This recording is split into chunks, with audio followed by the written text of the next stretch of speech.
go. Oh, no. Oh! Check for pulse. Yes, sir. Yes, sir. Yes, bro. Yes. Opposite 3-whip to table. Perfect landing. Come on!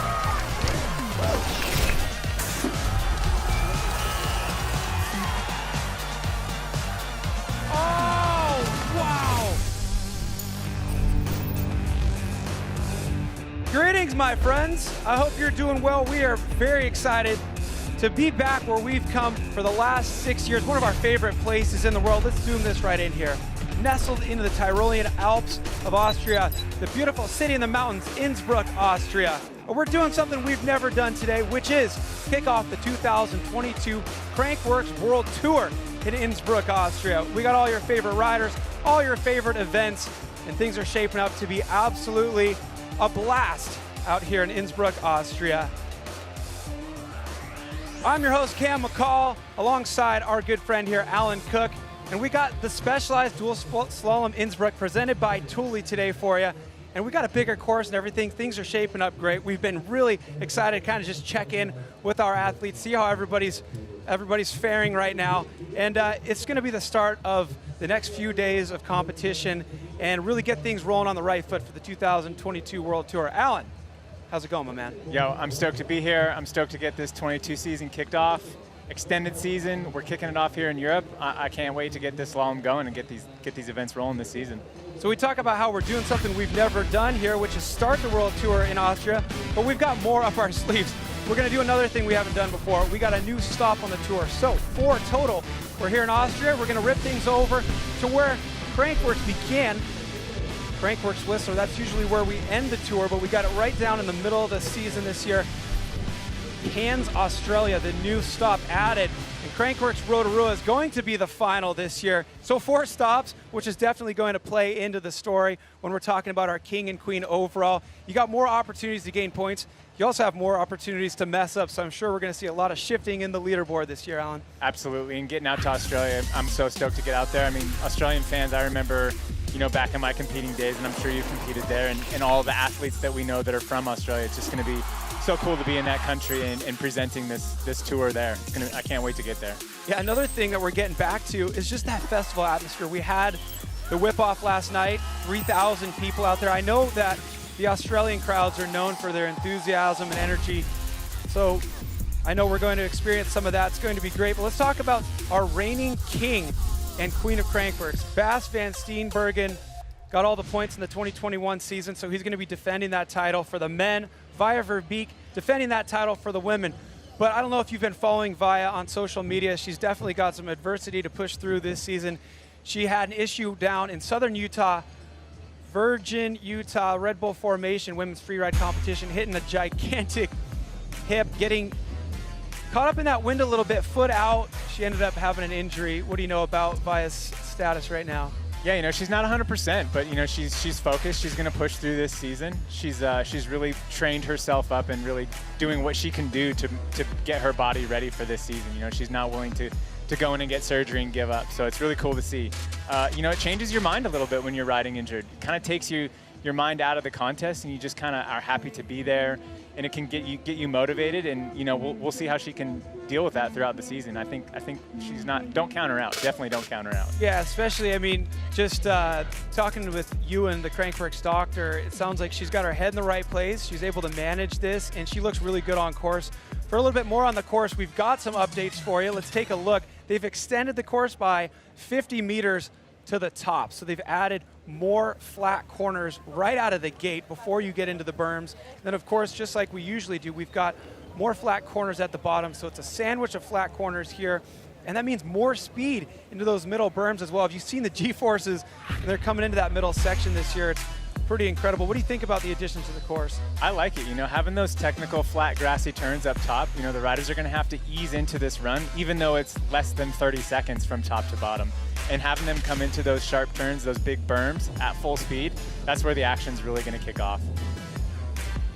So Vali Höll, we're talking about her when it comes to her knee status, and you know, her performance on the course was pretty impressive earlier. She qualified first. So we've already been through the round of 32, the round of 16. I feel like it's only appropriate for us to touch on some highlights. Here's the women's round of 16 right now. Vali Höll was your #1 qualifier. Here she is going up against Ellie Smith. Yeah, you can see her doing kind of just what I was talking about, easing into it and then really laying it on when she gets into these berms and kind of just letting the brakes off and letting it fly. And then we get back into those technical turns at the bottom. But you can see she's handling it really well. I think she's going to be one to watch out for. So this was cool. Jenna Hastings definitely blowing up on the Crankworx scene down in Rotorua to finish off the 2021 season. She had 2 podiums in Dual Slalom. This is just her 3rd Crankworx Dual Slalom appearance. And here she is going strong against Georgia Astol with 0.4 seconds advancing into that next round. And Caroline Buchanan's back on tour, which is exciting. She's been battling injury, but here she is against Jordy Scott. This was an interesting one. Yeah, this is a good reason not to give up, even though it's a short race. You can see that Caroline made a mistake, and then Jordy went down in the turn. Caroline picked it up, so there was a big 1.5 for Jordy to make up here. And Caroline's gonna, you know, she's gonna kind of cruise through this one, but definitely keep an eye on these riders. There's no reason to back off, even when your fellow competitor makes a mistake. So Caroline Buchanan, never giving up, holding on, advancing past Jordy Scott. She'll be in the round of 8, which is exciting. You know, just the fact that we have her back on the tour, and if you've been following her on Instagram, you've seen she's been charging on the tricks. We'll also see her tomorrow for Speed and Style. Looking forward to seeing her back at Crankworx. She's into the round of 8. Now Vali Höll, #2 qualifier here, going up against Paula Zibasa. Yeah, really cool to see Vali. You know, this is her home country. She's here representing. You know, she's sandwiched this event in between World Cups, but it's cool to see her out here and really pushing in this. You know, you don't usually see her in this category, so it's really, really awesome to see. Well, Vali not only races in slalom, she's making it into the round of 8. She'll be going up against Kealani Hines, who also made it out of the round of 16, beating out Danielle Beecroft. At the top of that bracket right there, you see Vali Höll going up against Nina Hoffmann. It's going to be really fun to just see how Vi is able to manage that knee injury all season.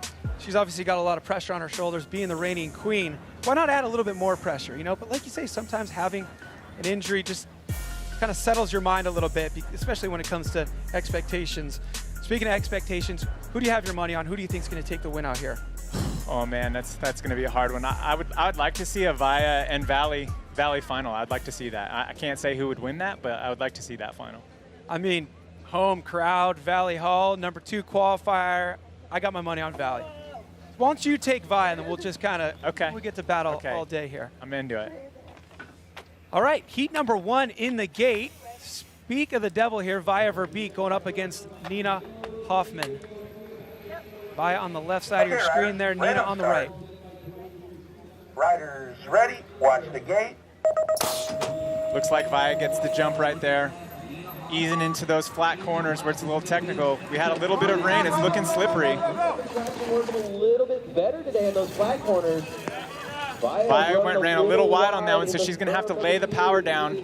And this is the first time these riders are back on this course after the round of 8, so hopefully these bottom turns aren't gonna catch anybody out. This is a close race here. Nina Hoffmann to the line first, she's gonna start the clock. Looks like Nina Hoffmann with the advantage of .773. So Via, she's gonna have a bit of a challenge for herself coming back on round 2. So it's definitely not going to be an easy road here for Vali Höll with all things considered. Now she's got a .7 to crawl back from. Next heat in the gate, Anna Newkirk, left side of your screen, Jenna Hastings, #4 qualifier. So this one's going to be tight. We've got Newkirk, the #5 qualifier, Jenna Hastings, #4. That's one of the things I love so much about the Crankworx World Tour is you never know when you're going to have in your face. Jenna Hastings, out of nowhere, #4 qualifier, and here we go. Well, we're talking about, you know, looking forward to the week of having crowd on hand here and being able to hear their cheers. We got thunder in the air right now. Probably a little bit less motivating for the riders than crowd participation, but that's what happens when you're hanging out in the Alps. Definitely, and this turn here coming up, that's where the track really comes together, and it's going to be a full-on sprint to the finish. See if she can close down the gap. Jenna Hastings. So Anna Newkirk crossing the line, .7, similar differential to what we had last run there. Anna Newkirk looking strong here against Jenna Hastings. Yeah, it's interesting, those first 2 rounds, the split was about exactly the same from course to course. So we'll see how these courses shape up when they get in those second rounds and those other riders really start trying to make up that time. I don't know, I'm looking just from watching practice and kind of reviewing the round of 16. It looks like the rider's left side of the course really tightens up for those bottom 2 corners. I feel like the rider's right side is a little bit tighter and easier to get caught up in those gates. So Caroline Buchanan, right side of your screen. Excited to see her back on the Crankworx World Tour. Looking forward to seeing her in speed and style tomorrow, where it's all about tricks and slalom racing. But Harriet Burbage-Smith out of Australia going up against Caroline Buchanan. Caroline got the jump. Her BMX gate starting is really helping out there. But then Harriet really puts on the power. Pulling out a little bit. Oh, she stands herself up a little bit, and they're going to come together side by side around that turn. Caroline, she's going to have to stay focused. This is where it really tightens up. Full sprint to the finish. Oh, so tight on that rider's right side. Too close to call. 0.047. Nothing in it. So that'll be a drag race when we get them back up to the top of the course. Harriet Burbage-Smith there with the advantage. Let's see if we can see it here. When she comes out of this turn, she gets stood up just a little bit, yeah. Almost ran off the course and missed a gate, but was able to pull it back together. And by the time she did, Caroline was just right on her. So has the number 3 qualifier out there today, looking strong, even being able to keep her head on straight after such a big mistake and still cross the finish line first. But Caroline, I mean, she's had this happen twice today. We watched that highlight for round of 16 where her competitor had a little bit of a bobble, and that was a good reminder, just like, you know, focus on your own race, keep going. Yeah, for sure. It'll be interesting to see her in round 2 come back on possibly that little bit faster course. Right, Keilani Hines, your number 7 qualifier, going up against Vali Höll, the Austrian number 2 qualifier. Vali on the right side of your screen, Keilani on the left.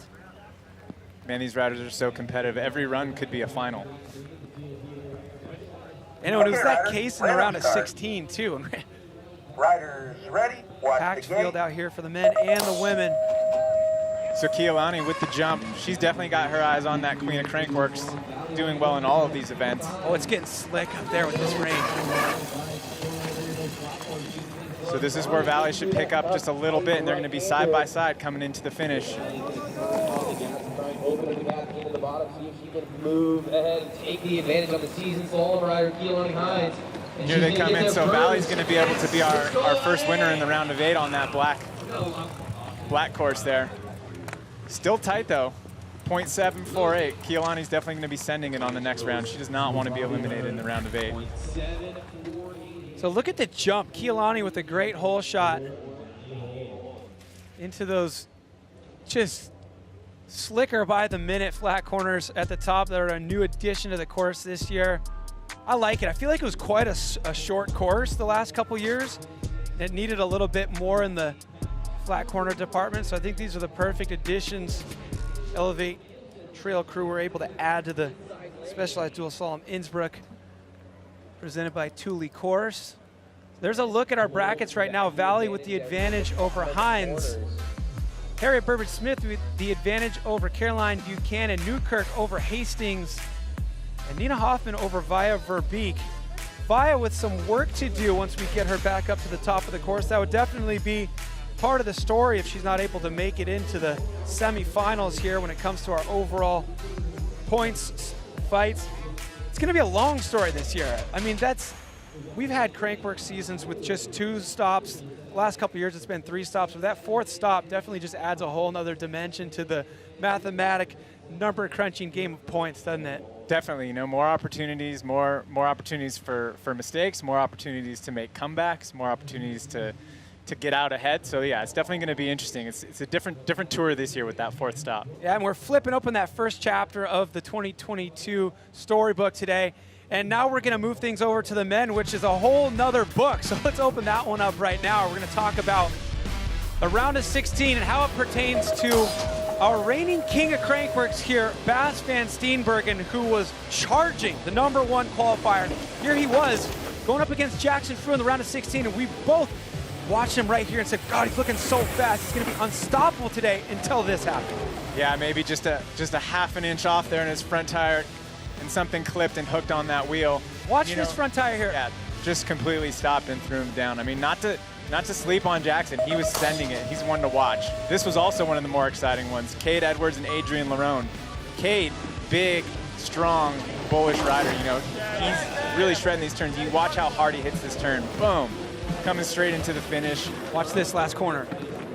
Insane. I don't know how he stayed up there. Yeah, I don't know what kind of magic he's got on that front tire, but unfortunately, coming into the second one, he had a lot more pressure with Lerone on that faster side. So let's watch this, how they come down and see how it ended up. You know what? I think he used up all of his last corner luck in run number 1 against Adrian Lerone, because here, just a pedal slip, that's all it takes right there. Cade, like you said, had the advantage, but shows the margin of error is quite small here. Cade Edwards hits the showers as Adrian Lerone moves into the round of 8. Yeah, both riders were pushing it really hard there. I actually didn't notice before, but Lerone actually had a little bit of a swap there too. So I just want to say I can't wait to watch Cade Edwards and the rest of the events this week. He signed up for everything except for slopestyle, so it's not the last we'll see of him. But Adrian Lerone will be moving into the round of 8, going up against Collin Hudson. We've got Brannigan and Bensink down there in our final bracket. Luca Cometti out of California going up against Thomas Slavic. Way to go, Luca. The 5 and 4 qualifiers respectively there.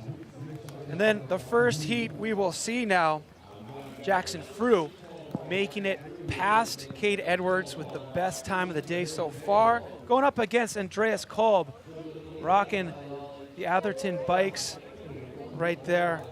Okay, this will be good. We've got riders quite the ready. stage set here for our men's field. Heat number 1 underway. This is where they're going to ease into those slippery flat turns. Again, these guys haven't ridden the course since the rain's come down. Good point. Looking pretty even so far. Looks like Frew had a little bit of a stall out of that turn, and Kolb was able to gain about a bike length distance, but here's where they're going to really put it on to the finish. Kolb, consistent, smooth through the entire course there. Made that bottom 2 corner section look easy. He's got the advantage of over half a second for Jackson Frew. So things are changing really fast, and one of the things that the changing conditions could be benefiting or changing is the bike choice. You'll see some riders on, you know, more of a slope style or even a pump track style bike, but then you see like Andreas Kolb here, he's on a traditional trail bike. So that's going to offer you more suspension. You're going to have bigger tires. You're going to have a little bit better traction, and that little bit of rain that's come down, you know, bike choice could come down to this. Any of the advantages that a traditional dual slalom bike had at the beginning of the day kind of goes right out the window as soon as that water starts falling from the sky. Yeah, it's completely changed the track. I mean, 5 minutes of sprinkling, and now it's a completely different race. That's what they say, right? That's racing, you know? All the decisions you made last night, the days leading up, are either going to help you or hurt you now. Luca Cometti going up against Thomas Slavic. We got an underdog story here for sure. Luca Cometti, definitely no slouch in the dual slalom game with a national championship under his belt. Thomas Slavic is a very decorated Crankworx competitor here. Let's see what we got.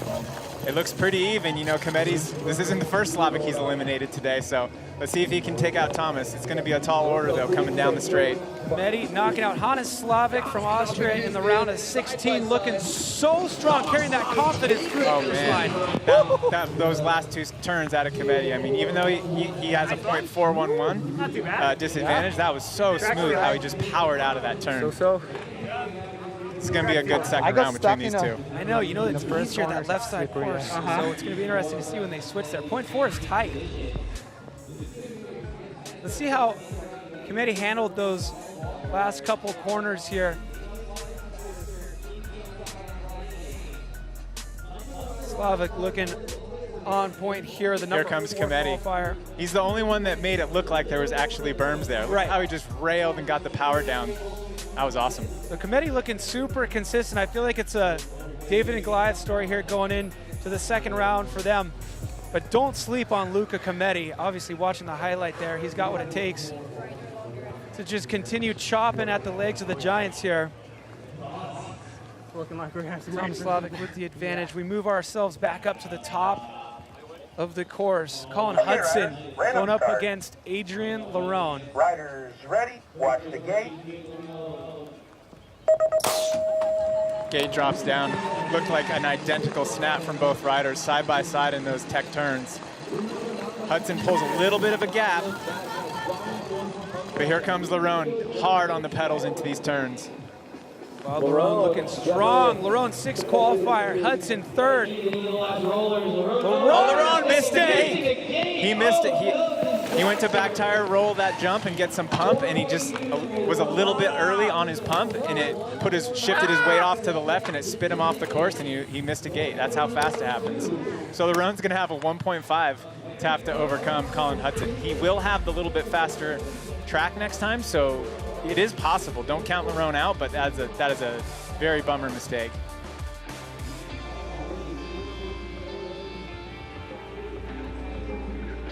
Gonna get a nice view of this mistake right here, see if we can see exactly what happened. You can see where when he goes to put the pressure on his back tire right here, he was a little early. Yep. He had his timing was just a hair off, and that spit his weight off to the side because he was leaned a little bit to the left, and there was no coming back. Totally lifted him. His mind was going the right way. The bike just had other plans. And sometimes that happens as you're coming down to the finish like that. You can see your competitor gaining on you. He's right next to you. Your brain and your head might get a little bit ahead of where you're at on the track, and it kind of looked like that's what it was. He was pumping a little bit before he got there. Beware. Be where you are. Be where you are. Don't be anywhere else.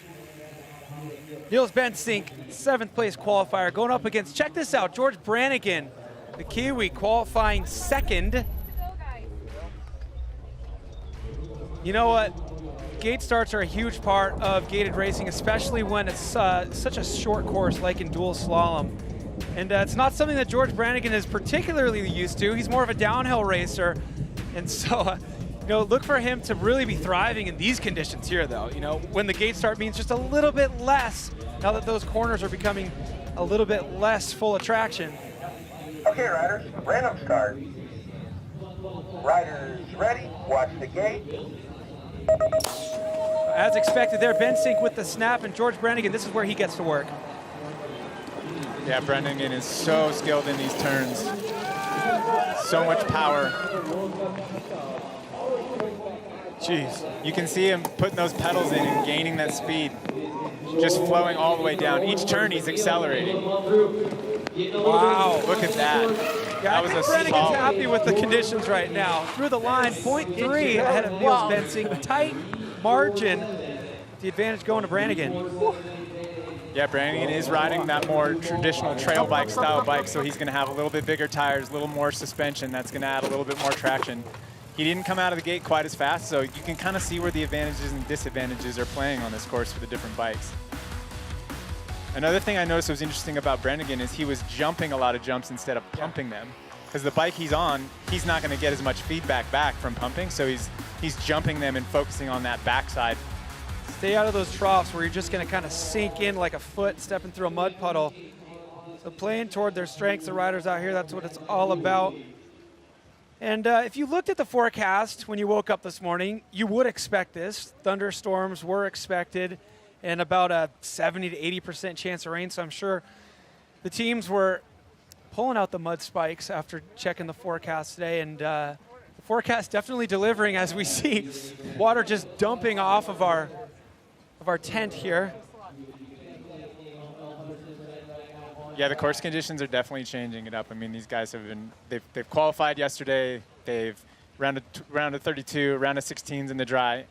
And here they are in the round of 8 when things are getting real technical and real tight and the racing's getting tighter. Now we have conditions in the mix.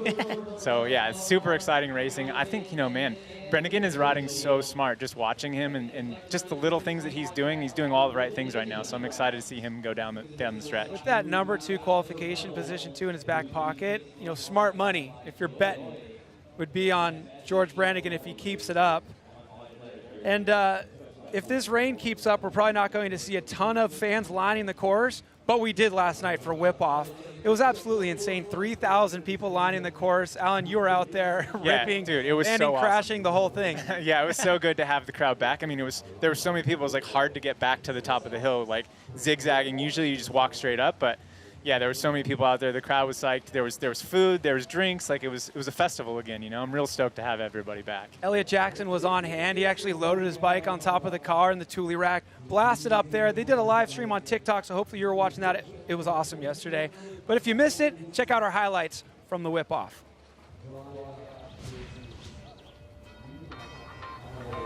Yo! What's up? I'm Elliot Jackson, Crankworx Innsbruck, and it is whip off day. One of my favorite events, so follow me up. I'm going to tell you all about it.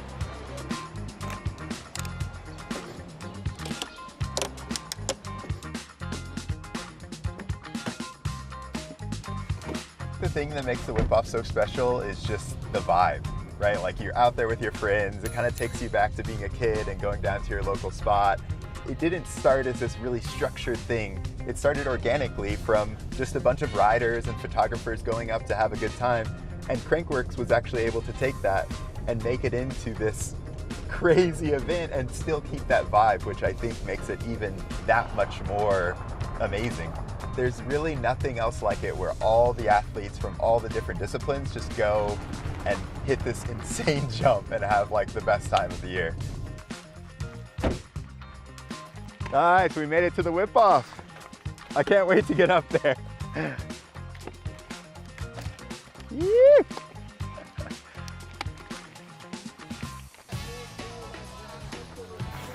It's so good. Like, best the jump has been. The weather couldn't be any better. Oh, my friends are here. It's so fun. Crazy to see the progression of just like everyone throwing stick whips.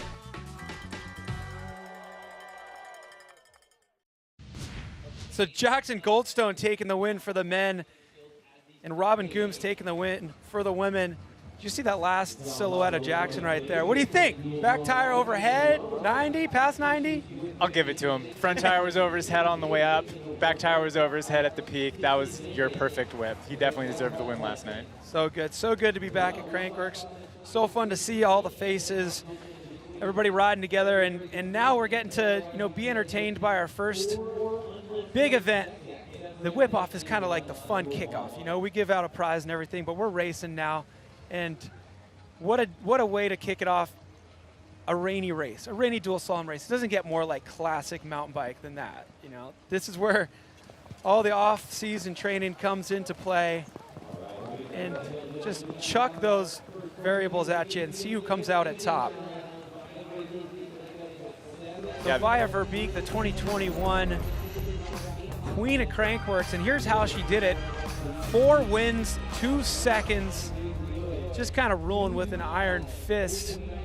She was the winner in 2019 here in Innsbruck for dual slalom, so she's been on top before. She's got a little bit of work to do right now. A little bit of a disadvantage behind Nina Hoffmann, 0.7 to be exact. Yeah, 0.7 is not a lot to overcome. She's on that little bit slower course. The conditions are coming in. It's anybody's game. I mean, this game has changed completely with this weather. Looks like Nina pulls a little bit of an advantage there. And this is where Via's going to really have to put down the power and focus on these last couple of turns and hit them perfect. Here she comes. She's got the lead, but is it enough? She comes around the turn and pedals. She's going to do it. It's tight. 0.50. So she was just a little short of that advantage. She was able to win, but didn't come up for it. Man. So Nina's going to advance. Interesting. Well, big victory there for Nina Hoffmann, knocking out the reigning queen. That's got to feel good. And look at her. She knew this was a huge opportunity for an upset. Head bobbing out of the start, putting all the torque as possible onto that front pedal. Well, good for Nina Hoffmann. You can see as soon as Via saw that finish line, she dropped the hammer, but it might have just been a little bit too late. Missing only by 0.23. That was so close.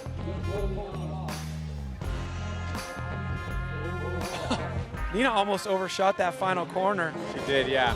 Just 10 millimeters to work with here. So Vali Höll, that'll be it for her. I would say she'll hit the showers, but all she's got to do is just stand right where she is because everybody's basically taking a shower right now. Nina Hoffmann moves into the round of 4.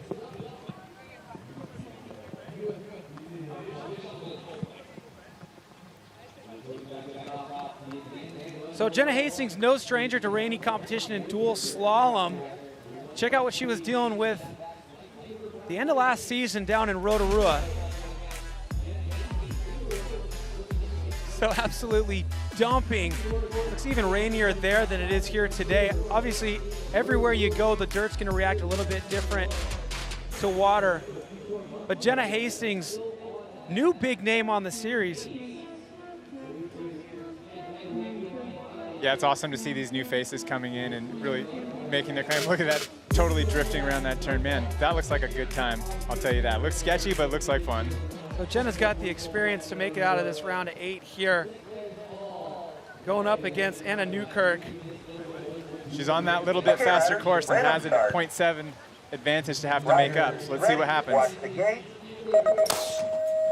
Jenna Hastings on the orange bike, 0.79 behind Anna Newkirk. Oh, Newkirk with a foot out.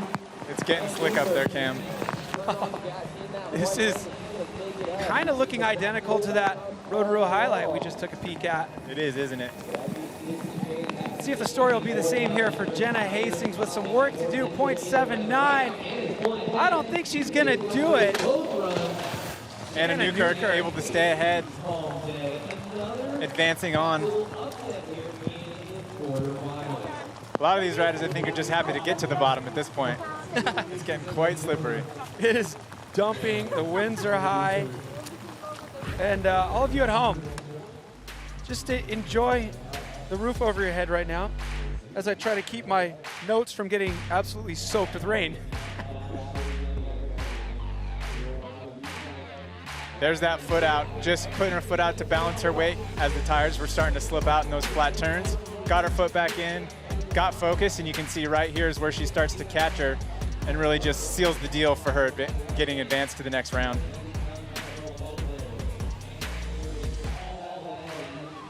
Get a middle now. Nah, fourth. I've got to go like Somebody get her a jacket. Nina and then. Somebody get me a Yeah, jacket. but Nina's looking quick. There's one covering the camera over there. I'm Especially thinking the about stealing it. Oh, we're done. All right. Next up, this will be a good one. We got 3rd place qualifier going up against 6th place qualifier. Some big names. Any guesses? Any guesses, folks out there? Who do we got?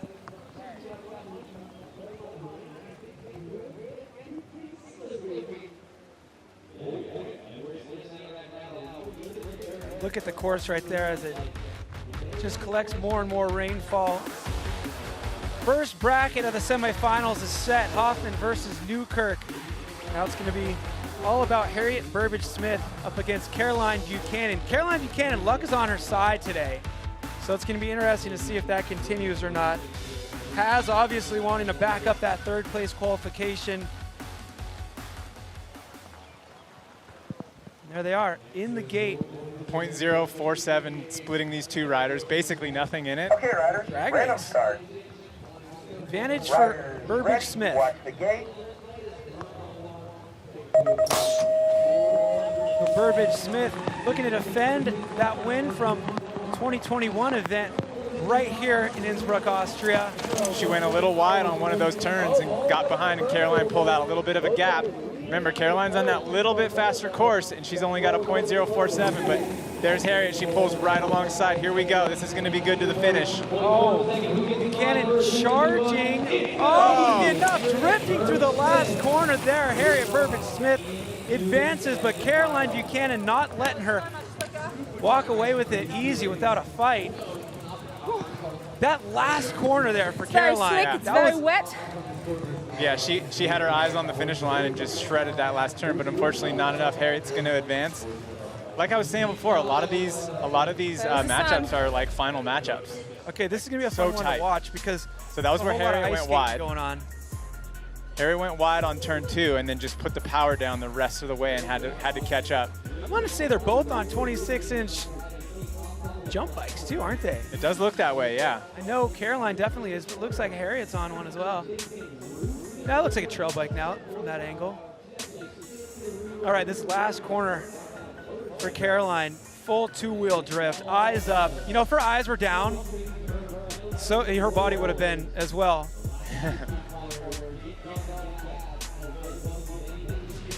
Yeah, All right, that was Harriet. a close one.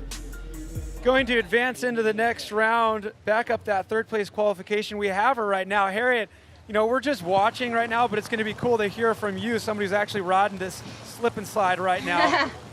Report on the conditions, Harriet. It's not too bad. Like, it is certain sections that you have a lot more grip than you think, and then some sections that catch you off and they're slippery now, so. Well, I like it. Confidence is on your side if you're saying there's a lot of grip out there. So congratulations making it into the next round. Yeah, cheers. We'll be cheering for you. Yeah, cheers, mate. Thanks. All right, well, her head's in the right spot. She says there's a lot of grip out there. Yeah, it's interesting. It's less than 30 seconds from top to bottom, and she's talking about how on the way down, some sections have traction, some sections are loose, and that's kind of that difference between those berms and those technical flat grassy turns. Well, here's Vali Höll. Excited to see this matchup, Vali and Keilani. This could be any final, any day. Keep your eyes on these riders. This is going to be a good race. Yeah, we were excited to see this one when we took a look at the brackets this morning. 0.7 back is Keilani Hines. Vali Höll with the advantage. Keilani with a slight advantage out of the gate there. Oh, but then runs wide. Yeah, Vali's on point right now. Yeah, it looks like Keilani slid on that turn 2 there. Same place that Harriet Burnbridge slid out, so we need to keep an eye on that turn 2 there on the black side. Vali early into that right-hander too, able to stay high. You don't want to be diving low into those berms today. Vali looking strong. I don't know. I feel like I got my money in the right place. So Vali into the round of 4, going up against Harriet Burbridge-Smith.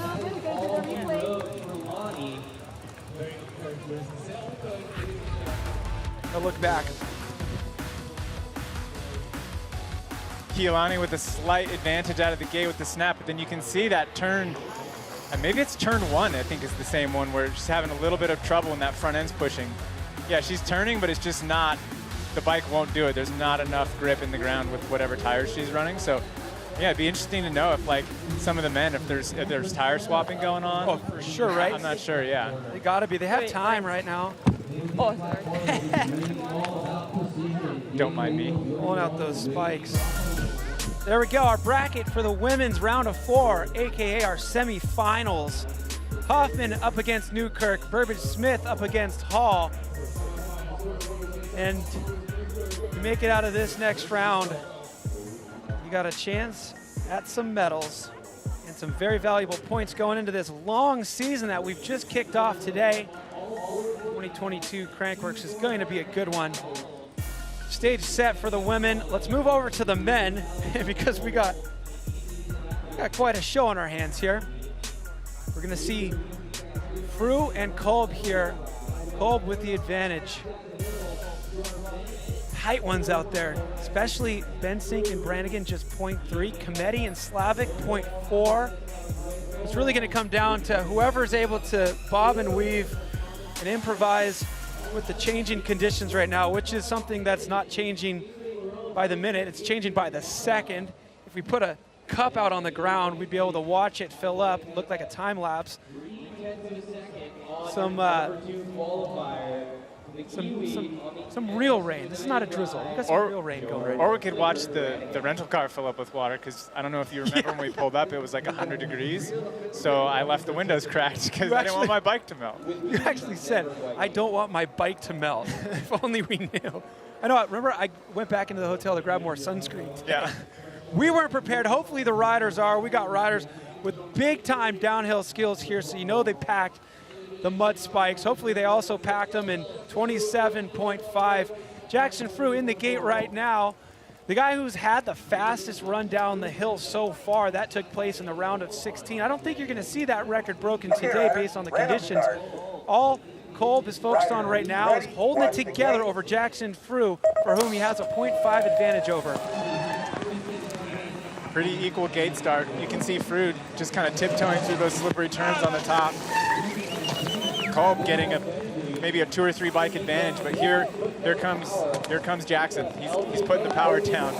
He does not want to give this up.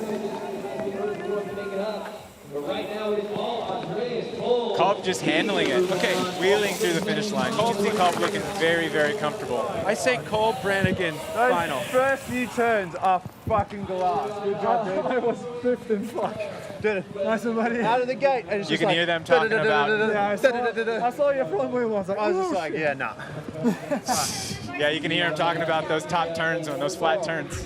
I mean, that's gold right there. You heard us talk about this course enough. That's gold listening to them. Yeah, watch the front wheel of Fru. Yep. Just sliding around those turns. Actually doing burnouts. Like spinning out of the turns because he's putting down so much power. Watch this turn. He's pedaling, but he's not going anywhere when he comes out. See? Yeah, it's completely sliding. Eyes up and improvise today. Yeah, and pump and everything. Hey, yo. It's not the most Way to go there. Kolb moving through. Who's he going to be up against? This is a heat that I'm looking forward to.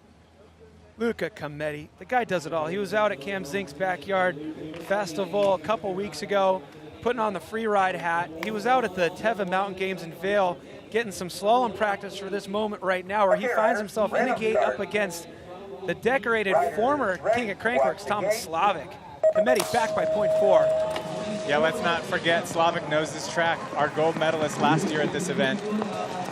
Look at him just sliding and pumping. He's pumping that downside so hard his back tire was sliding out. Slavik, it almost doesn't even look like it's raining for him. He's so focused and going so fast. All the way down the track. Right now, Come on, Cometti. Look at that, railing that left-hander. Oh, Slavik with a mistake. Cometti, is he going to do it? Will it be enough? Luca Cometti advances. No way. So, whoa, that was insane. How Slavik was able to keep his bike on the course and get around those gates was amazing. Through. Unfortunately, not enough to make it through.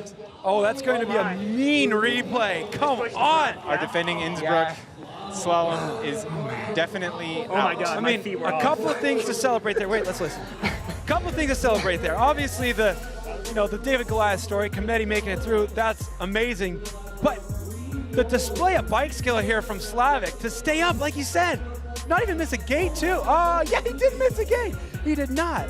Even before, watch right here, even before Slavik made the mistake, Cometti was coming in. It looked like he just didn't hit the brakes and was fully committed to making these turns the fastest he could do, and then the benefit of that slight mistake, and he's gone through. So yeah, if Slavik had like a this 0.8 or something, he would have been able to hold up a little bit. He hooked that turn so hard. I don't know how he was able to do that.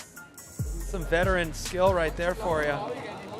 All right, it's going to be Kolb and Cometti in our Heat 1 of a round of 4 semifinals. Yeah, Cometti, though, free ride event, straight to Highland Mountain Bike Park for coaching, then to Colorado for slalom racing, then to Austria for Crankworx Festival. This guy's been busy. Now we got Adrian Larone with some work to do, 1.5 behind Collin Hudson.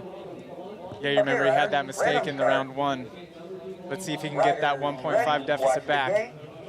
It's going to be tough. Collin was right on him in that first round. Looks like everybody gets through the tech slick turns safe. Time to open it up. Larone's putting down everything he has. 1.5 is a tall order against Collin. He's looking pretty good. He's sending it. Anything can happen right here. It's pretty tight. Hudson stays up, run through the gate first, but not enough to upset that 1.5 max differential. Collin Hudson secures himself a berth. Heat 2 of the semifinal. You can hear Collin remarking to Larone, "You were going so fast." He was there on the track with him and couldn't believe how fast he was going.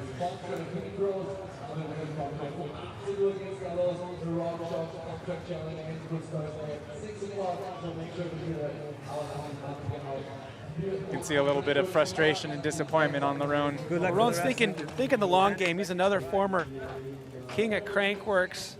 But, making it as far as he did, there's points to be had. So look forward to watching his 2022 path. See if he can make it happen again. Now, George Brannigan, your number 2 qualifier with the advantage of 0.3. Okay, riders, Basically, blink of an eye over Niels Bensink. Riders ready, watch the gate. Brannigan looking good out of the gate. Now him being one of the men to beat, one of the fastest riders on course, he's going to need to manage that pace. He has the advantage. He doesn't need to override it. As we've seen, it doesn't take much for a mistake to take a rider out. So our number 2 qualifiers looking good, both in the men and the women's field. Let's see if Brannigan can hold it together here. That was a really smart ride by Brannigan. You could see him check up going into those turns where, you know, the possibility of losing it could have been, but you know, he's riding a super smart race. You can tell he's a veteran. He's been around. I mean, especially after watching Thomas pushing so hard, despite having the advantage there in his heat. George Brannigan definitely playing the mental game there, knowing where to push and where to just get back. Yeah, he came into this with the advantage. He's got quite an advantage on track, and then this is probably the most technical part. You see he checks up right there, just make sure he gets to the line. He's already got his mind on the next race. Yep. So it'll be Hudson and Brannigan there for a semifinal, heat number 2 for the men. Like I say, our number 2 qualifiers, you never know with slalom, especially when the conditions change like this, but our number 1 qualifiers both going out early and opening up the door for that number 2 spot. Vali Höll, number 2 for the women in the semifinal. Brannigan, number 2 for the men into the semifinal. And this is what the men's semifinal will look like. Kolb and Cometti. And then Hudson and Brannigan. You know, looking at that bracket, I'm seeing gold medal round, bronze medal round. It's happening. 2022 is happening. We're giving out medals. Oh, it's hitting me. That's true. It's good to be back. Yeah. Good to be back, huh? Definitely. Now, obviously, we got rain coming today, but I can guarantee you the forecast is looking up for the rest of the week.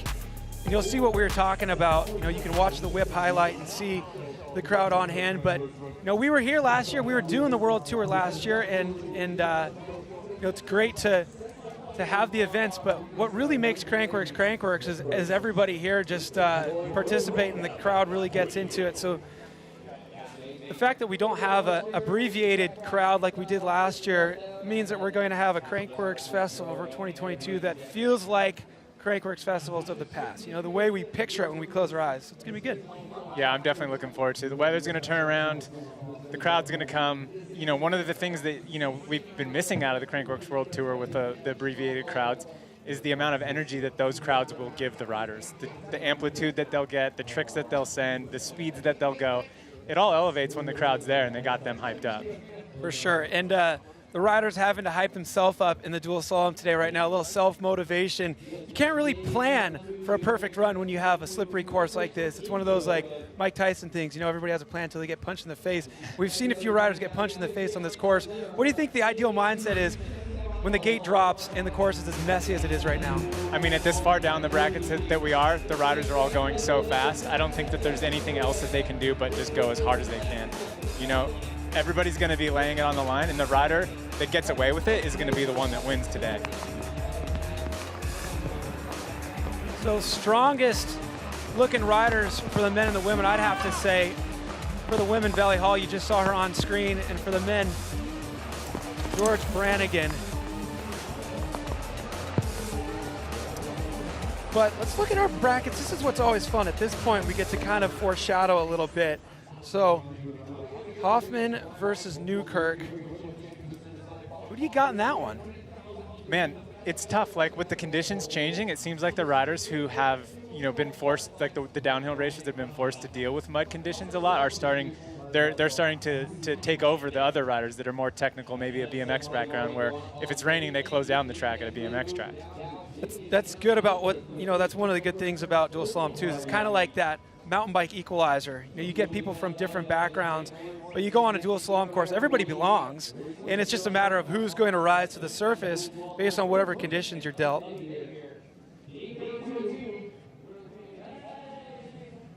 So the course builders out there added to the dual slalom course, and it has proved to be a fantastic addition. But, you know, it's all about just adding to your local trail scene as much as you possibly can. I know you guys with Specialized have been doing a lot with your soil searching program. Tell me a little bit more about that. Yeah, I mean, soil searching is just, you know, it's specialized advocacy effort. And really what it is, it's a way to legitimize not only the trail builders themselves, getting them on salary, making it so a person could be a trail builder and have a family and have a career, but then also like putting out there the ways you can connect with your community and come together and really rally around, because the governments that are policing these lands, they're allowing the trails or are closing down the trails, they listen to the people. So the more people can come together and connect with the land and maintain these trails, the more that the governments are likely to build these trails. So that's really what soil searching is about. We love trails. It sounds like you guys are doing a lot of good out there. Take a look at exactly how this process goes down.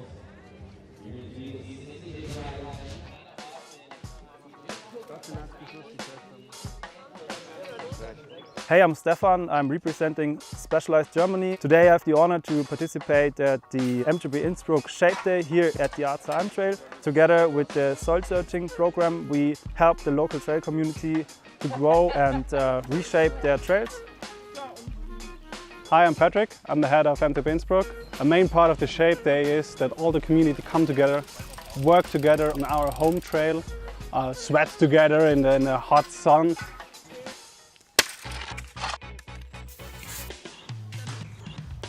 Shape Day is really important for me because the MTB Innsbruck community comes together here.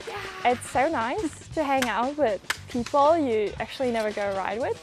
I'm a mountain biker, I'm a mom, I'm running a mountain bike school for girls and women. Today was my first Shape Day.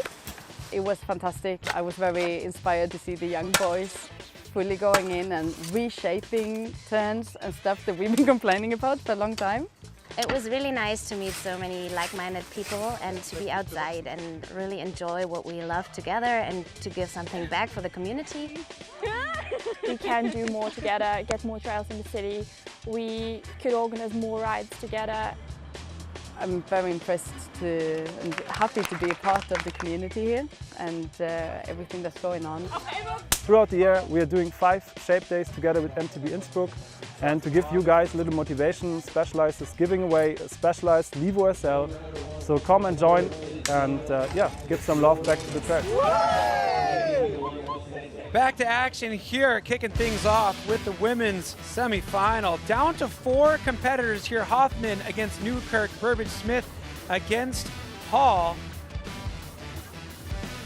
As the rain subsides a little bit, which is always a good thing. Here we go, we got Hoffmann and Newkirk in the gate. Okay, riders, random start. Riders ready, watch the gate. Gate comes down and both riders come out side by side. This is a super even matchup. Going to be some really good racing. You can see Anna with the foot out on those turns. She knew they were going to be slippery. She's doing her homework, watching the other brackets. But Nina has about a 2 bike length lead here coming into these turns. That changes pretty quick when you get into this final section of the course here. Brings the 2 lanes together, equalizer.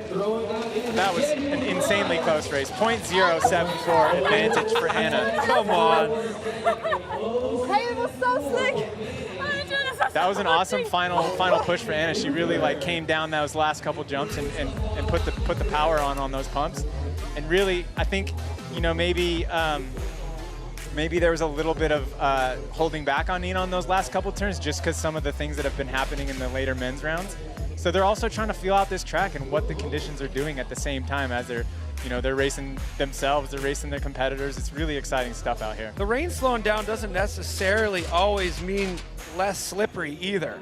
Yeah. Talk about that a little bit. Yeah, there's a term called peanut butter, when dirt can get really sticky and it gets just real almost oily and slippery, and that can happen between rain and drying. So wow, look at that. You see Nina there. Jeez.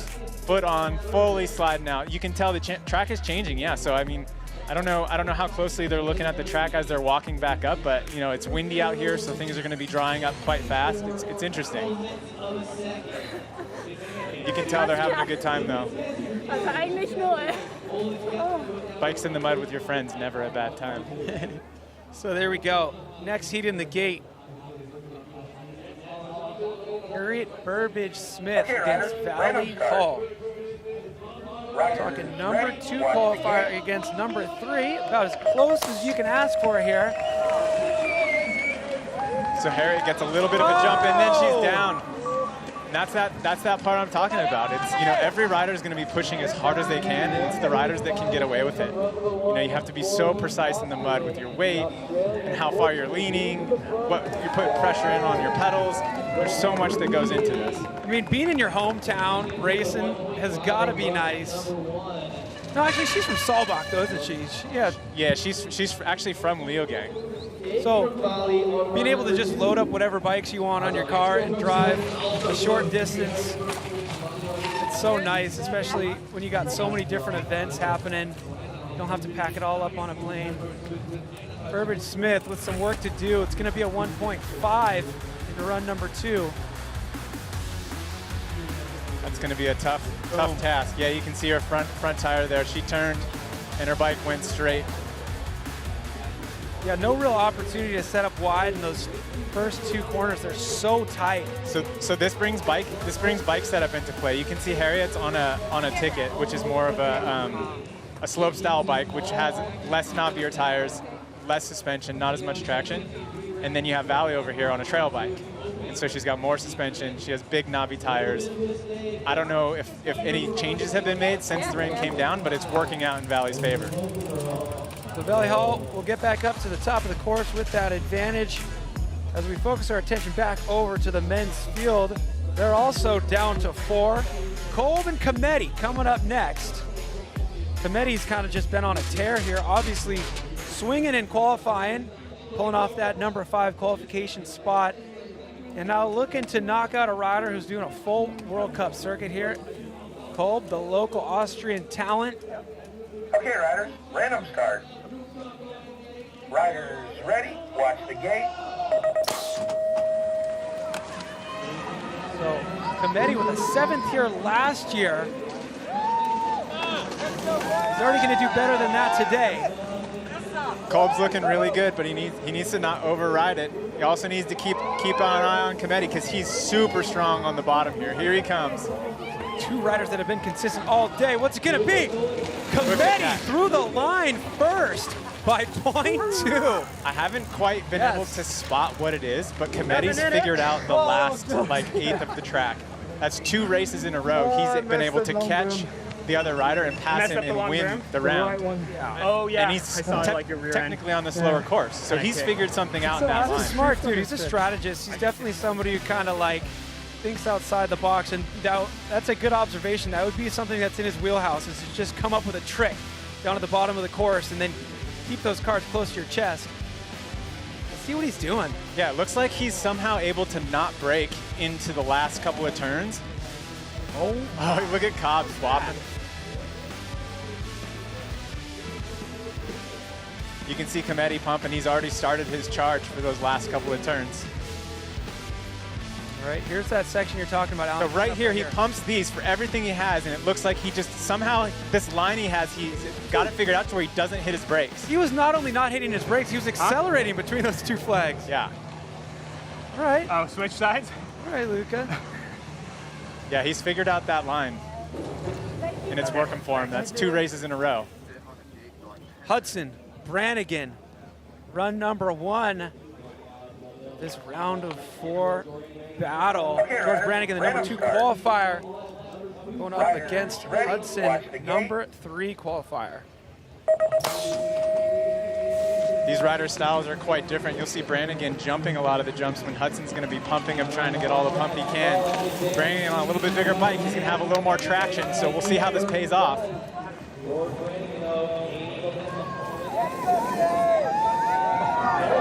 Man, look how fast they're going. Look at that. So Brannigan was able to pick up that pace. He was a little behind off the gate, maybe around the first couple of turns, but then he was able to build speed throughout the course and really finish going the fastest he was going throughout the whole track. Brannigan with the advantage there. We haven't seen him make anything that even resembles a mistake all day. Yeah, he's riding really good. I mean, not just the riding technically, but the way he's doing it. It's so smart, the things he's doing, the decisions he's making. He's really on it. When to hold back, when to push, body position. I mean, that upper body has just been so stoic. The bike trusts him, you know? You gotta trust the bike, but I feel like that bike's like, all right, with this guy on me, we're good.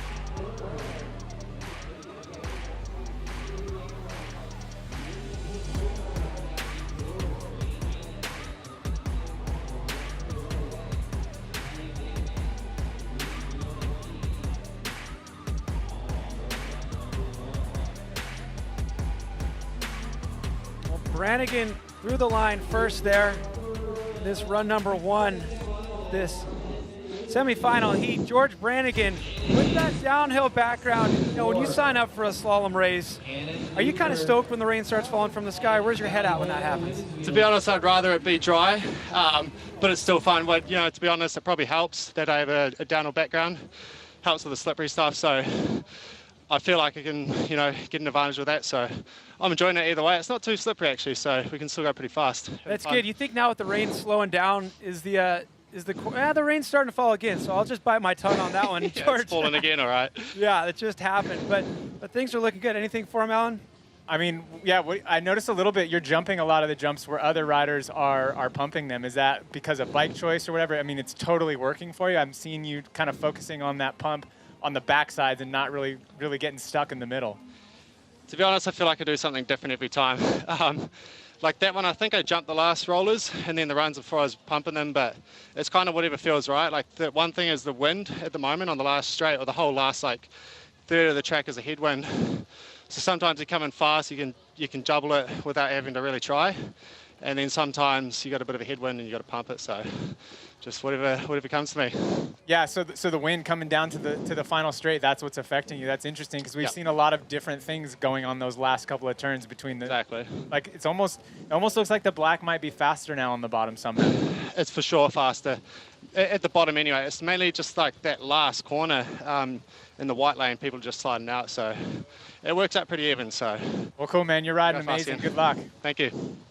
Cheers. Sounds like the improv skills are really, that's the name of the game right now. And, that's pretty interesting. I love when we get to throw the headset on and kind of find out, because we didn't even think about the wind being a factor.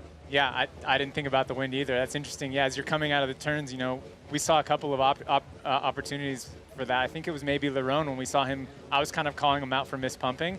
That could have been my bad. That could have just been the wind that was blowing him sideways, and that cost him his whole race. So a little bit more insight into what's going on down there, and a little bit more knowledge going into our next heat in the women's semifinal. Okay, riders, random start. Riders Run ready. number 2 Watch the here of gate. heat number 1 for Anna Newkirk and Nina Hoffmann, with Newkirk having the advantage, just 0.07. 0.07, basically nothing in it. Nina's going to want to keep this rolling. She's coming off a World Cup win a few weeks ago. She'd love to take some Crankworx hardware home with her too. They're super tight side by side. It's all going to come down to these last 2 turns. Oh, come on. Wow. So Anna, with the advantage, goes down. No way. Nina's going to advance. That's that. Nina Hoffmann moving into the final. No way. With conditions like this, I mean, every rider is going to have to be riding on the absolute edge. And it's, like I was saying, it's just who's going to get away with it, And this time, Nina did. It's going to be exciting to see her carry that on to the next rounds. Look at the rain coming down. That's funny, when we were talking to George, I was going to talk about how the rain had stopped, and then boom, right then, it's almost like it's my fault. I'll take the blame for that one. Good one. Way to go, Cameron. Rain continuing to fall here and continuing to play into the story as Anna Newkirk slides out just moments away from crossing that finish line. Like you said, she had the advantage. It was a small one, 0.07, but we're going to see that crash now. Yeah, Nina pulled up right next to her and put on the pressure, and Anna knew she couldn't check up and unfortunately lost traction on that back tire and just had a nice little low slide. Like back tire outside of the main rut. Yeah, Nina, nice job. She's stoked. Yes, she is. So who will be meeting up with Nina Hoffmann in the big final? Will it be Harriet Burbage-Smith, your number 3 qualifier, or Vali Höll, the local Austrian number 2 qualifier? Nina and Vali both no stranger to competing against each other, but not on the same track at the same time. Yep. So it'll be interesting to see how that, that competitive edge from the World Cup racing stage, where you're on your own going against the clock, transitions into side-by-side racing. Let's see, but it's not over. Yeah, I know. See, it's not over. Vali's got to get down. The 1.5 can play into it, but it ain't over, especially with this conditions. Why don't we look back at run 1 and see how this 1.5 happened on Harriet Burbage-Smith here. Yeah, you can see Harriet gets the solid gate, but then in this turn, just not enough traction for that front tire. Pushes it straight down low sides, and Vali cruises with a 1.5 advantage going into the second round. Flip and slide. Got a nice little ride out of that. All right, Vali Höll, name of the game for her right now is going to be staying consistent. Don't throw it away with that 1.5. And Harriet's going to need to go all out. If I was Vali, my strategy in this would be to just stay right behind her. Yeah. You know, if you were right behind her, you couldn't make a mistake. You can't get ahead of yourself, but she's sending it. Yeah, she doesn't need to take my advice. She's the champ, not me. Yeah, cool story, bro. I'm going to just pin it. That's a racer's mind, though. You know, sometimes that's what happens. If you check up, that's when you make a mistake. Oh my, come on. Double tire slide. Vali almost threw it away right there, having that 1.5, charging. So, there we go. Vali Höll up against Nina Hoffmann in the final. Collin Hoffmann. Yeah, Vali not checking up, but that gives her the advantage. You know, she's got her rhythm. Her rhythm is going. She full double tire slide, didn't take a foot off, pedaled to the finish. Isn't that? Didn't need to, but that's confidence, right? Watch this. Double tire, catches it, cranks it right in. She's already got an advantage. Yeah, isn't that something to consider too? Like, you're a racer. You want to just keep the momentum of charging. If you go easy one run, it kind of puts you off for your next run where you're now expected to go as hard as you possibly can again. Yeah, it's definitely momentum and it's a rhythm, and Vali's definitely right there. It's in it. Moving on into the gold medal round, sending us into the consolation bracket. So that means we also have our bronze medal round set as well. Newkirk going up against Harriet Burbage Smith for the bronze medal. Also those valuable points. Can't forget, we're not just doing dual slalom here in Innsbruck. We're kicking off the whole event. We'll be here all weekend, folks, so keep joining us. But also we're kicking off the whole season where somebody's going to take away the queen title. Somebody's going to take away the king title. And when you get to the end and you realize there was a couple points left out on the table, you think back to all those individual instances where you could have earned some more. So we're getting that much closer to giving away some medals here today and those sought after points.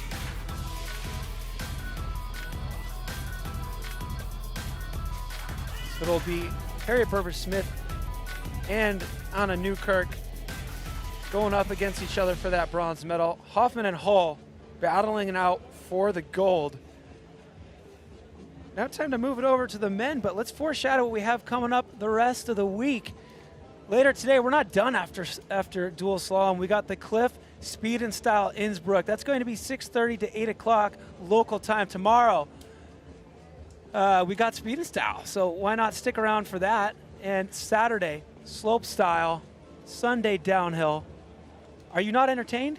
What else do you want? I'm entertained. I'm so stoked to be here and be in this booth with you. It's always the best seat in the house for these events. You get a completely different perspective on it. So, as a fan, I'm stoked to be here. But let's watch these guys. Yes. Speaking of being a fan, here we go. Luca Cometti up against Andreas Kolb. 0.2 separating them. Luca Cometti with the advantage. What will the story be? So Luca now not on the track where he has that special line. He's got the advantage. He's got Kolb under pressure. Let's see how this works out. He's Luca. He'll have a trick for this lane as well. He's keeping it tight. It's honest. Come on. Oh, man. Okay, that was close. What's it going to be? Wow. How did he do it? So close there. 0.415. Kolb was able to pull it back. Is it me? Yeah. Just did it. Andreas Kolb. Nice one. That was sick. Fancy. Oh, that last corner is loose. Yeah, I need to mix it up too. Yeah. Getting like. I feel like I could hear it the whole way down there. Yeah, you can hear the riders talking about the conditions. It's getting more slick, more technical. So Kolb into the yes, baby. Gold medal matchup. Cometti heading into the small final with an opportunity to grab a bronze medal. Kolb, man, is it going to be Kolb and Brannigan? That was my prediction a little ways back, but he's going to have to get through Collin Hudson. Collin Hudson 0.3 behind in run number 1. Your 3 and 2 qualifiers. Only one will make it into the gold medal matchup. Yeah, Brannigan was saying how he was just kind of like making it up as he was going. Let's see how he feels, if he's going to be pumping or jumping. Laying down the power through those slippery turns, though, looking really strong. Now Collin catching up and pulling even coming into this bottom section. Brannigan just barely getting around that turn. Brannigan advancing, doing exactly what he needs to do. It was fun catching up with him on the headset because he talked about how he's just improvising. You know, every run's a little bit different. I noticed something he did right out of the gate. He was weighting that back tire. It looked like he was actually sitting down for those first couple pedal strokes. Yeah, definitely having your weight bias on front tire and rear tire is going to be important on those top turns.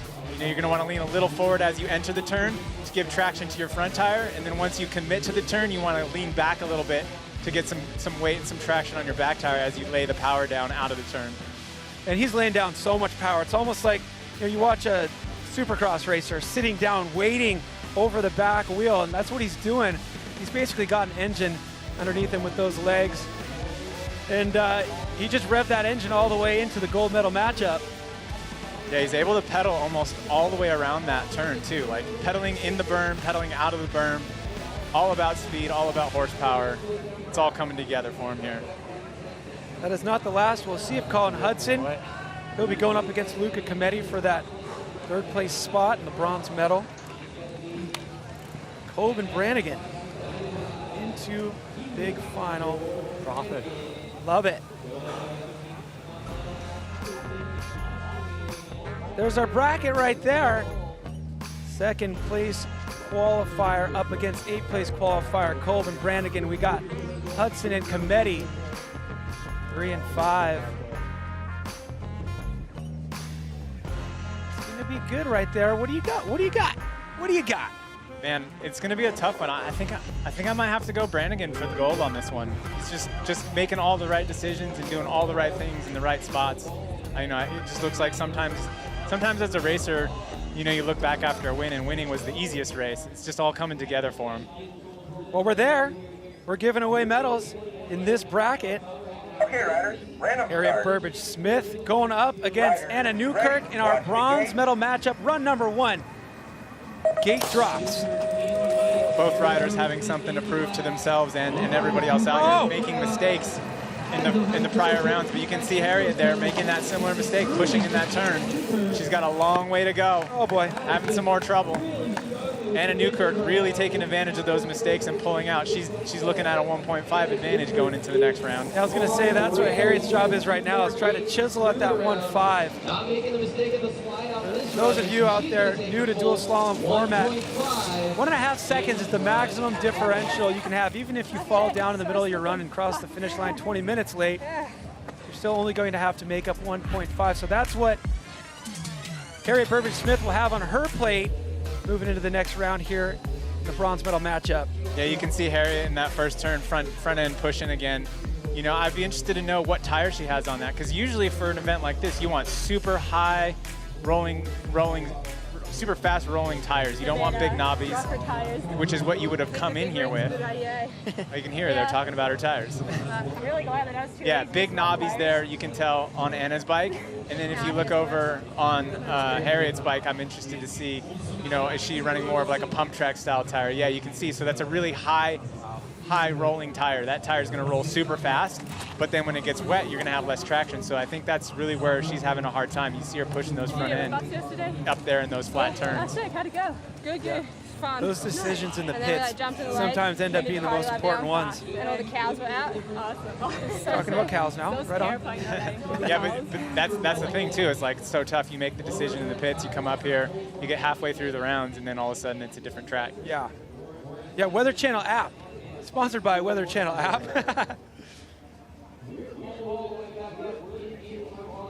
Here we go. Men's bronze medal matchup taken to the gate. Luca Cometti going up against Collin Hudson. We got an American walking away with the bronze medal here no matter what happens. This is going to be a good matchup. Talking about bike setup, both of these guys are on short travel trail bike setup, so you know, no advantage there. This is really going to be an awesome race for that bronze medal. Luca Cometti. Random start. see if he can match his best result, was a third a few years ago.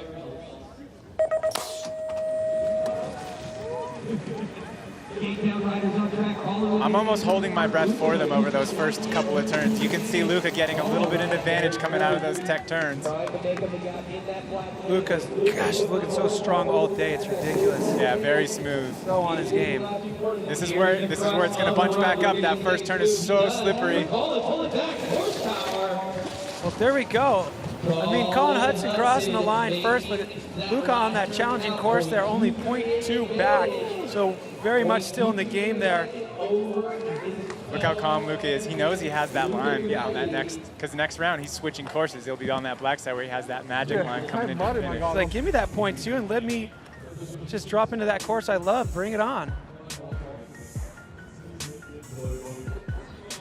Yeah, it's funny.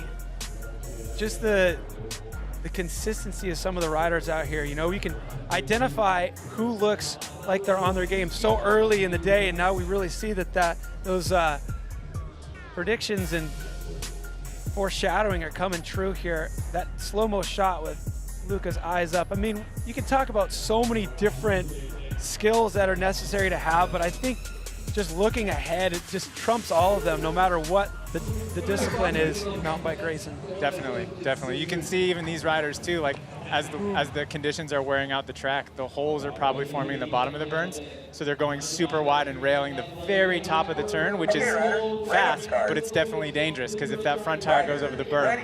Look at this, gold medal matchup, run number 1, Vali Höll going up against Nina Hoffmann. Downhiller versus downhiller, trail bike versus trail bike. Vali Höll looking to make it 3 wins in a row here at Innsbruck Dual Slalom, but she's got some work to do at the moment as Nina Hoffmann takes off. She does. Nina dropped the hammer in that upper section. Oh, it looked like Vali slipped a pedal. Vali's not pedaling, so maybe a chain came off or something. Oh yeah, look at that. Maybe a mechanical. Yeah, she's looking down. So Vali with a point, just about a second, little over to make up there, and I think. Yeah, it looks like she lost a chain there coming into the finish line. Get a shot. Too much horsepower. Yep. Yeah, that's not going to make the bike go any faster. You can hear Nina calling out that Vali has too much horsepower. Yeah. Snapped the chain right off the bike. You don't want to be Vali Höll's chain.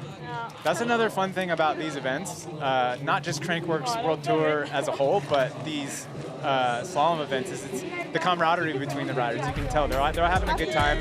They're head-to-head battling, but they're having fun doing it. So yeah, let's see, what point did she know? I guess it's quite lower.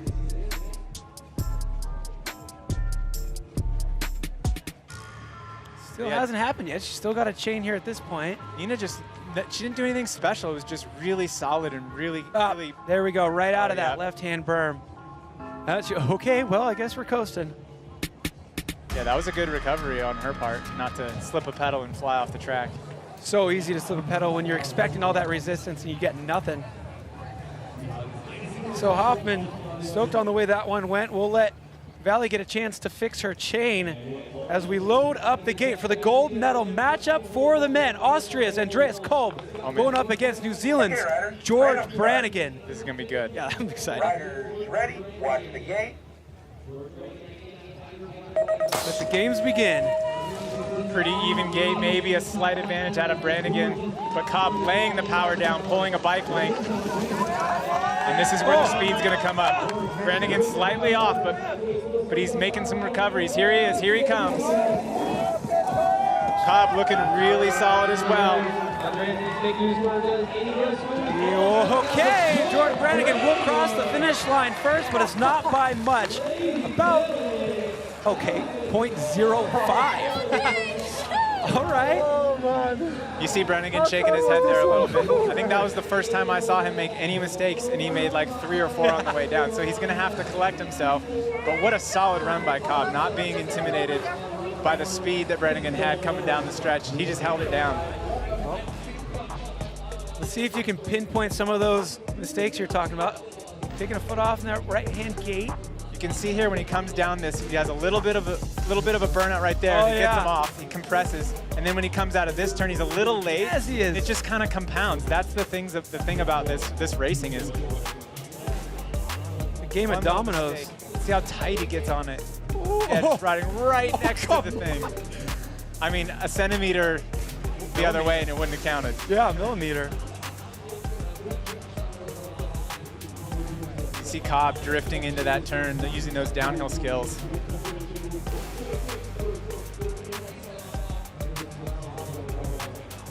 Yeah, he just bounced right off it. He definitely went on the correct side of the gate, but man, it was tight. Couldn't have cut it any closer. That split time is so small. It's basically a gold medal run now for the 0.5. Point. Oh, okay. We're just getting some news in our headset right now. They're reviewing whether or not Kolb missed that gate. Or Brannigan, however. Oh, not done. Okay. Was it Brannigan that we were just looking close Yeah, it was on? Brannigan that was really close to it. Okay. He kind of ran through the gate. It was Brannigan on those replays, wasn't it? But yeah, it was the black gate, so it was Brannigan that we're looking at. I was staring so close to the tire, I wasn't paying attention who was connected to the bike. Back tire went right over the top of it, so that must be what they were looking at. His front tire did stay in, but I think maybe his back tire was just right over the top and too close to tell. Instead of being on the grass, it was on the pole, wasn't it? Yeah. So the Austrian with a 1.5 going into the final round. Yeah, I had 1.5 seconds. Well, come on. Yeah. Rough. Lots of tight racing. I'd rather get second. Fuck it. So I mean, I don't say anything. 1.5 seconds is not too much. All right, well, one slide. The disqualification is confirmed there. Pretty much. And I'm imagining what that means is we got a 1.5 going into the next matchup. Yeah, Brannigan will go into the next round with a 1.5 disadvantage on Kolb. It's not over. Anything can happen out there.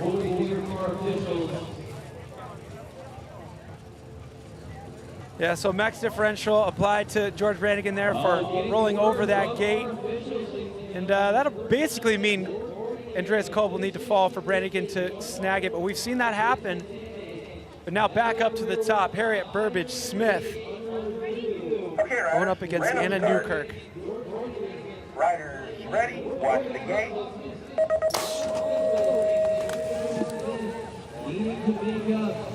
A full 1.5 over Anna Newkirk, so Anna just needs to keep it smooth. Harriet getting through that There we upper go. section.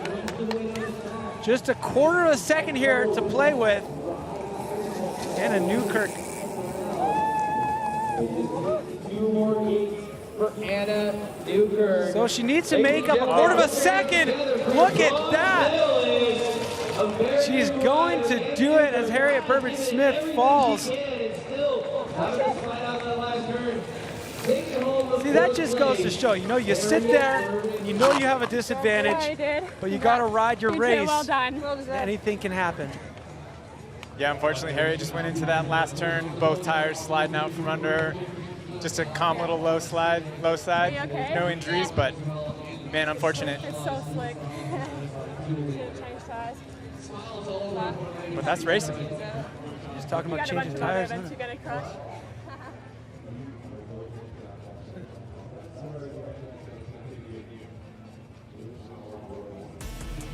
So Anna Newkirk snagging that bronze medal in the Specialized Dual Slalom Innsbruck presented by Thule.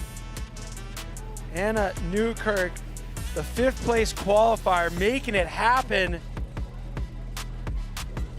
One more medal to give away here for the women's race. But a great run there by Harriet Burbage-Smith, grabbing maybe not a medal, but 4th place points going into the long 2022 season. Oh. It's going to be a long year of saying 2022. It's like, it's kind of hard to say fast. Yeah, you say it 5 times fast. Nobody wants to listen to that. All right, this is one I'm excited for. I'm looking forward to seeing if Luca can pull off that magic line at the bottom again and overcome that 0.23 gap. We just saw Anna Newkirk come back from a 0.2 gap. Luca Cometi's gonna have to do the same thing now in our bronze medal matchup going up against Collin Hudson. Collin Hudson, solid turn. Oh, Luca, that's okay, he's on it. That's gonna fire him up, look at him go. Little slide out of that turn, but he's not phased. Oh! And that's that part I was talking about, how when it gets wet and the holes start to show up in the bottom of the turns, you gotta ride the very top of the turn. And it looked like his front tire just barely slid over the top. And the dangerous thing about that is you don't see it coming. So usually it body bags you into the berm. Hopefully Luca's okay. I feel like we were in Luca's head right there. Like the way you were kind of narrating it, because it was like this roller coaster thing where right off the bat, a mistake, and then you saw him go, all right, well, kind of like, screw it, let's just go all out now. And going all out put him front tire over that berm. Yeah, the power that he was laying down after that mistake, yeah, you could see that he knew it was the time to move, and unfortunately just that little slide out of the front tire maybe went an inch too high. Yeah, I just pushed the front end over a corner. Dude, I'm sorry. And what he said. Dude, I'm sorry. I was like so loose in the last corner of flats. I was like, I gotta make up time. And then just the first corner. Too much juice. Exactly. Sometimes the stoke wins, Luca. It happens to all of us. Dude, full bullet head. I was like, maybe I should bring an extra visor. Nah. In the span of like 1.5 seconons, it's like, I'm good. Oh, I messed up. Okay, we're going to go hard. Oh, I messed up. Well, nice a lot of emotions on a 30-second track. When we interview riders, here we go. Here it is. Yeah, you can see just rode. Man, you could see the dirt spitting off of it, like it was trying to pull back on the berm, but unfortunately there's just too much momentum. He couldn't bring it back. Are they going to replay it? When we interview dual slalom racers, or even pump track racers, and you talk about such a short duration of race, and then they tell this long story about all the things that took place, you're like, wow. Oh, no. Oh, we're It's getting all falling apart. All good?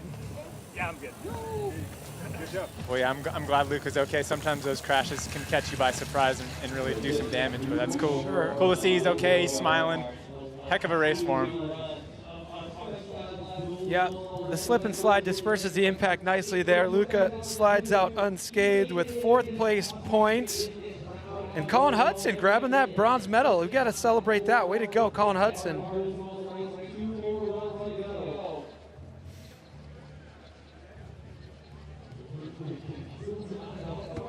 Well, before we move into the women's gold medal matchup, we want to take a look at George Brannigan's mistake that led to that 1.5 added to his time there for missing a gate.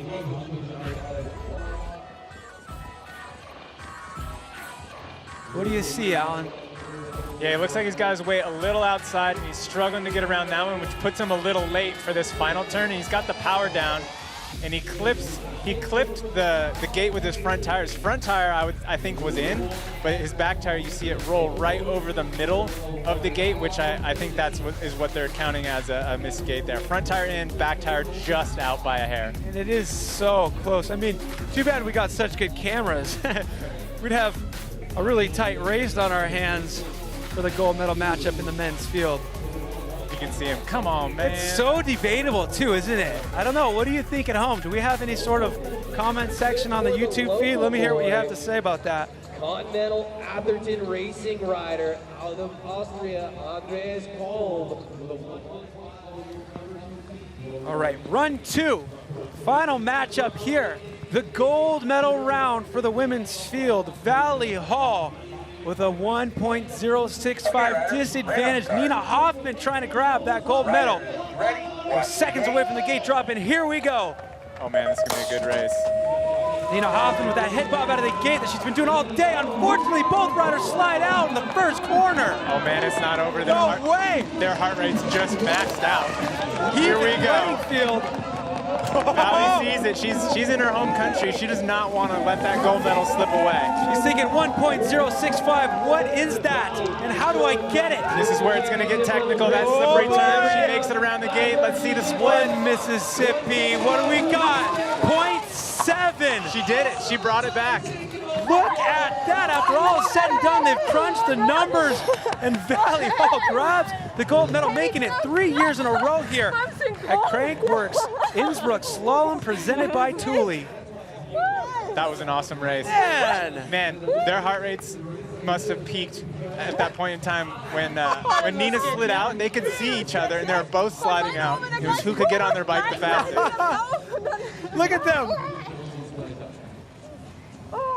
So under review right now. Let's check out the gates, though. As they were slipping and sliding around, I wonder if everybody got around the gates. Oh my gosh, I'm getting this in my ear. They're really looking at the gates for Vali. Let's do the same. Nina slides out. Okay, Vali slides out. Oh, no! No! So Nina well, did. That one. Nina had the wherewithal to get back completely on course. Oh my! Okay, I gotta change my notes here. I just wrote down because this completely throws a wrench in the system. Yep, that rear wheel was just on the inside. I don't think Vali knows that happened.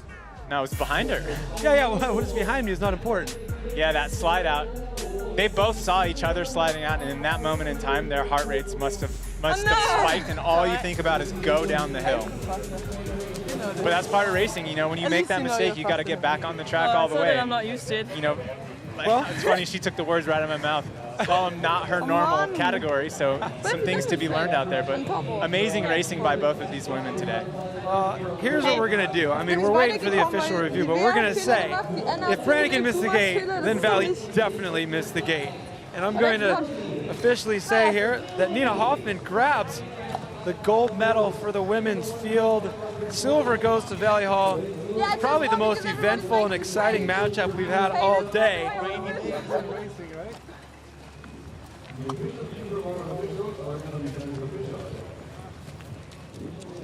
All right, so much happened in this bracket, so let's just reel it all the way back and pick things up in run number 1, where we also had incidents for Vali Höll. In run number 1, it was a mechanical, took place right about there, snapped a chain. Yeah, snapped a chain, but was able to stay on track and make it all the way down to the bottom. She managed to salvage not having a 1.5. It was about a 1.065, if I remember correctly. Run number 2. Simultaneous mistakes right out of the gate. One a little bit more serious than the other. Yeah, unfortunately, when they both slid out, Vali, when she came back on track, she slid out maybe 2 or 3 feet later than Nina did, and that put her right into the gate. So when she straightened up to get back on track, her back tire just went on the inside of that gate, and unfortunately, you can't do that in slalom. Who would have thought before the gate drop that the key to winning the race would be to make a mistake sooner than the person next to you? We got to save that for keys to the next event. Yeah, make your mistakes early. Nina takes that gold medal. We knew it, but we just got official word here in the headsets. Congratulations, Nina Hoffmann.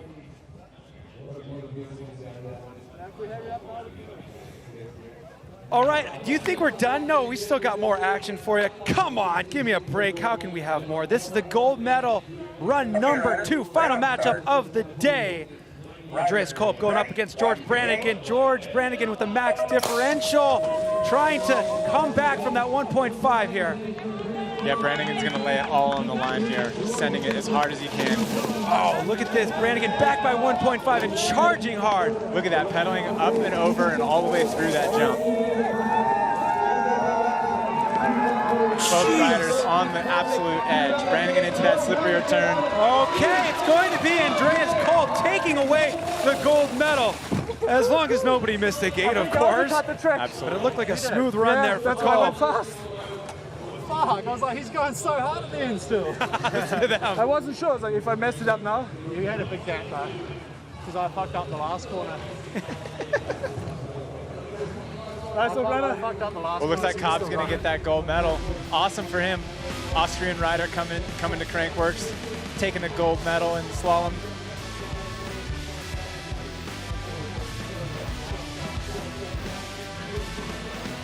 You can see Brannigan pedaling absolutely everywhere he can, around the turns, up and over jumps.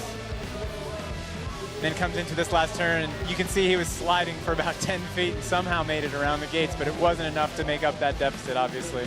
Well, the Austrian fans here had a wind taken out from underneath them when Vali Höll missed that gate despite crossing the finish line first. But there we go. Quick redemption for the fans out here as Andreas Kolb snags a gold medal for the men against George Brannigan. Eyes up all day. Second place qualifier finishing in that second place silver medal position.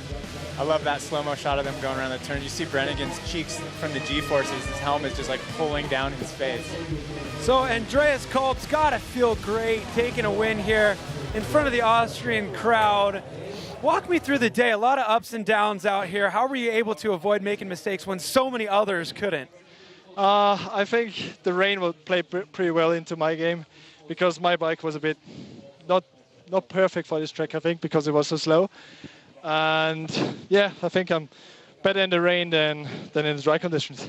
Well, tell me about the bike setup that you chose today. Obviously, maybe at the beginning of the day, didn't seem like the best call, but as soon as that water started falling, you were feeling better about it. What did you choose?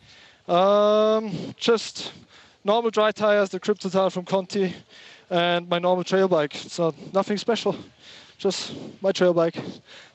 Well, it's quite special when we're talking about a slalom, and it definitely paid off for you. We could see as the race was going on, the people that are on more traditional slalom bikes versus trail bikes, you know, the tides were changing, and you definitely made the right decision. An awesome race out there today. Thank you. Yeah, way to go. Congrats right there going out to Andreas Kolb, your gold medal winner in the Specialized Dual Slalom Innsbruck presented by Thule. What a day, Alan. Come on. We had weather, we had racing, we had ups, we had downs, lefts and rights. Yeah, man, super exciting. Yeah, I mean, the rain stops as soon as the race does. I feel like it made for a better show. And I don't know, a little bit of insider work here. They've organized this rain or something just to give us a good show. We got a bunch of more good shows coming up for the rest of the week, don't we? Yeah, for sure. I mean, the weather happened, it came in, but it did. It made it a super interesting race. And man, I couldn't have imagined it going any better. Awesome job to all the racers out there. So we finally have something to talk about here when it comes to our King and Queen of Crankworx 2022 overall leaderboard. And luckily, while we've been sitting here busy flapping our yaps, the smarter people have been down there with their calculators, crunching the numbers. And let's see who's currently leading in the King and Queen of Crankworx overall standings. Nina Hoffmann, obviously, by 100. This is the time for us to remind ourselves how many points are up for grab for first, second, and third. So Vali Höll only 20 points, trailing Nina Hoffmann in second place there, and Newkirk holding down the third place spot. It's easy math when you know the numbers. Yeah, it's easy math. And you look down there, our reigning Queen of Crankworx in 5th place. So, you know, she's already looking forward to the rest of the events this week and the other ones. There's our gold medalists out of the rain, looking good. So I say this would tell us definitively no points are given out for whip off here because we don't see Jackson Goldstone anywhere there on the leaderboard. We didn't see him anywhere here at the venue either. So looking forward to seeing him try to get some more wins throughout this week. But the win that counts so far here in Innsbruck, Austria 2022 was the one we just saw there by Andreas Kolb, leading the King of Crankworx standings. What we typically see too as we work our way through the season is some riders who are kind of planning on only entering one event here, maybe 2 events there. They see that all of a sudden they're like good in the points and they start signing up for more events. That's really one of the big strengths of the Crankworx World Tour as well, is watching some of these really well-known athletes who are big names in their discipline kind of step outside their comfort zone a little bit and dabble, going for that King and Queen. Yeah, it's definitely going to be interesting to see how it plays out. You know, I want to put a pin in this moment, like seeing 2 downhillers on the top 2 in the King of Crankworx. If you look at the whole tour and the amount of events there are, it's pretty even as far as pump track style, slalom style, and then downhill, air DH and that style. But I think the downhillers just got themselves a little bit of a gift by having the conditions come in and allow them to kind of take one from the pump track slalom specialists. So this is going to play out all the way to the end. When we're in New Zealand, let's talk about this. So true. We've opened up the book. We've read the first chapter. We're going to turn into chapter number 2 later tonight for the pump track race. Don't miss it. We'll see you in a few hours right here live from Innsbruck, Austria. See you in a bit.